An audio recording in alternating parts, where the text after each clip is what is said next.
Assalamu alaikum wa rahmatullahi wa barakatuh. Bismillah wa salatu wa salam ala rasulillah. I wanted to take this opportunity to record a small reminder for myself, for you, and obviously all of our audience, inshallah ta'ala, about a serious matter.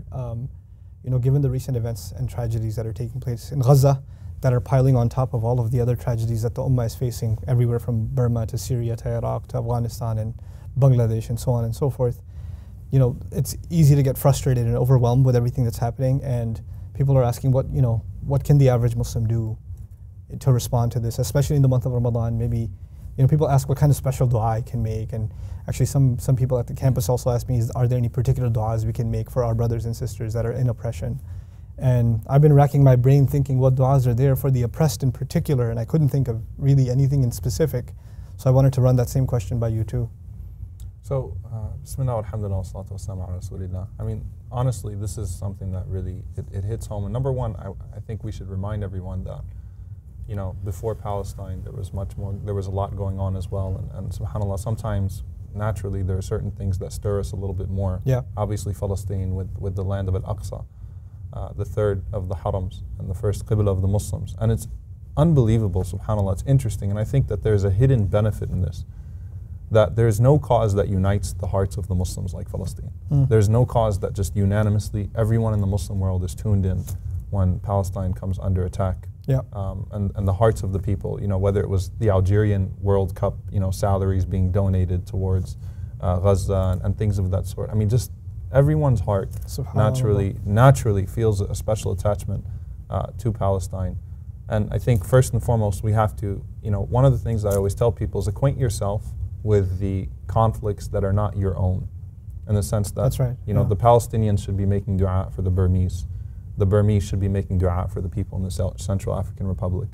They should be making dua for the people in Syria. Giving money to people that don't necessarily belong to your cause, that you don't have any tie to, except for the fact that just to reignite a sense of ummah. Absolutely, to reignite that sense of ummah. And I think that's really crucial. As far as the du'as are concerned, the best dua is the one from the heart in your own language. Yeah. We were having this conversation that, you don't find a precedence for this in the seerah of the Prophet ﷺ, because the ummah was all together. Yep. And we were in a position of power, really. We were in a position of power, absolutely. And so the du'as that were made, you do find sometimes where the Prophet ﷺ made dua against the oppressors, in his qunut in particular. Yeah. And that's one thing that I'd recommend to people. The qunut is not just to be done in witr, in times of oppression. Actually, the Prophet ﷺ did it in every salah. Really? Yes. So it's Fajr through Isha. You can also add the qunut at the end and make dua for your brothers and sisters in the last rak'ah, before or after you're bowing, before or after your ruku'. It's a sunnah of the Messenger ﷺ to do so in times of tribulation. Now, as far, again, the Prophet ﷺ, there was no segment of the ummah that was being oppressed. So make the dua that's really heartfelt. Try to shed a tear and have full trust in Allah subhanahu wa ta'ala. That's one of the main things that... The thought I had that I'd like to add here is that I think, because we have online presence and we make comments every once in a while, or a video gets posted and things like that, the real spirit of dua is actually very personal. And I can remind you and you can remind me that we should be making dua. And you can write ameen on the comments, but that means nothing. That doesn't really mean anything. Yeah. Real dua is going to be when you and I are in our private moments and we're not publicizing that we're making dua, that we're actually connecting this word with Allah Azza wa Jalla. It's not for show to somebody else that I made dua for this or that or the other, but rather it's between us and Allah Azza wa Jalla. And that's from the public figures down to the person who's not in the public eye.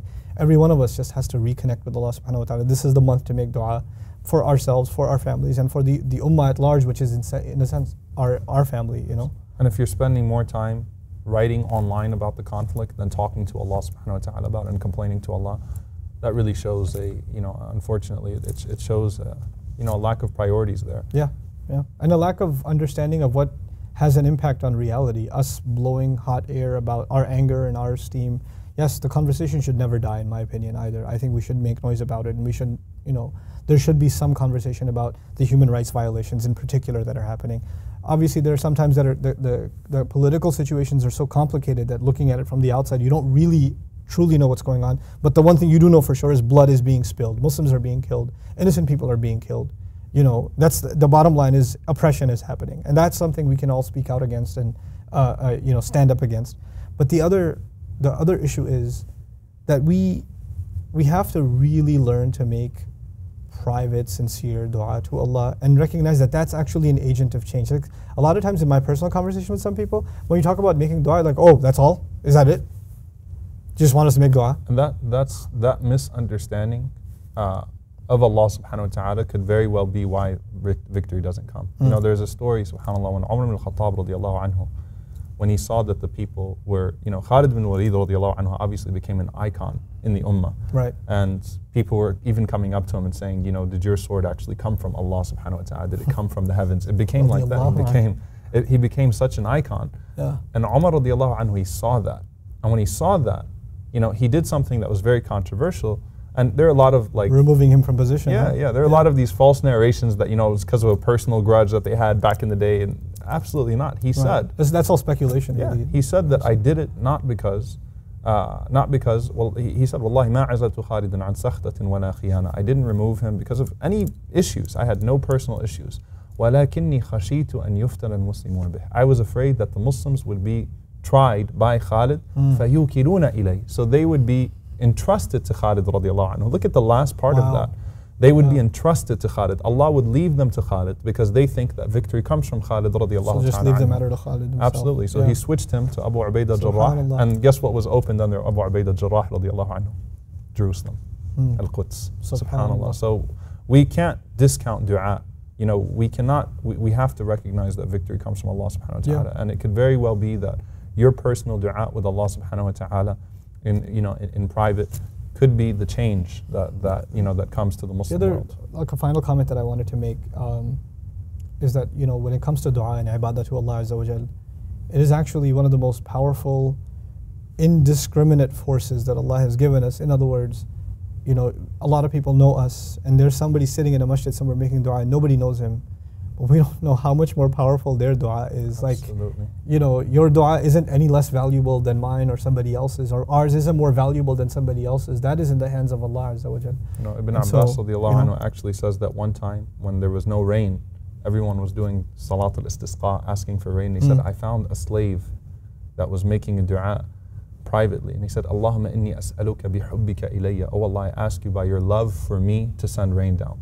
And as soon as he made that dua, the rain came down. Subhanallah. Many narrations of that sort where the Imams, the Sahaba, the Tabi'een were making dua and the rain wasn't coming. But it was that private servant of Allah subhanahu wa ta'ala that called upon Allah Azza wa Jalla and was truly beloved to Allah subhanahu wa ta'ala. I just think of the fact that Allah has blessed us with, you know, healthy families, children, and the people that we're making dua for that are so far away, and we barely even see any news about them, but we hear about the kinds of horrible things they go through.